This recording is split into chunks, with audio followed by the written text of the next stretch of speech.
Hi friends, ఈరోజు అయితే తెలంగాణ ప్రభుత్వం మంచి శుభవార్త చెప్పింది. కాంగ్రెస్ ప్రభుత్వం ఎలక్షన్ టైంలో చేసిన హామీ అందరికీ తెలుసు.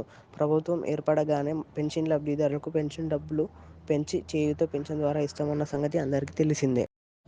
రోజు చెప్తున్నట్టుగానే ఈరోజు కూడా కాంగ్రెస్ ప్రభుత్వం మంచి శుభవార్త తెలిపింది. 2016 రూపాయలు వచ్చేవారికి 4016 రూపాయలు, 4016 రూపాయలు వచ్చేవారికి 6016 రూపాయలు పెన్షన్ ద్వారా ఇస్తామన్నది. గత ప్రభుత్వం ఆసరా పింఛన్లో 2016 రూపాయలు మరియు 4016 రూపాయలు ఇచ్చింది. కానీ కాంగ్రెస్ ప్రభుత్వం ఆసరా పెన్షన్ను చేయూత పెన్షన్గా మార్చి పెన్షన్ అయితే ఇస్తుంది. పెన్షన్ ఈ రోజు నుండి పెన్షన్ లబ్ధిదారులకు వారి ఖాతాలో డబ్బులు జమ చేయడం జరుగుతుంది. మరిన్ని వివరాల కోసం ఛానల్ను సబ్స్క్రైబ్ చేయండి. అలాగైతే నేను పెన్షన్ కానీ రైతు భరోసా గురించి ఏ వీడియో అప్లోడ్ చేసినా మీకు నోటిఫికేషన్ వస్తుంది.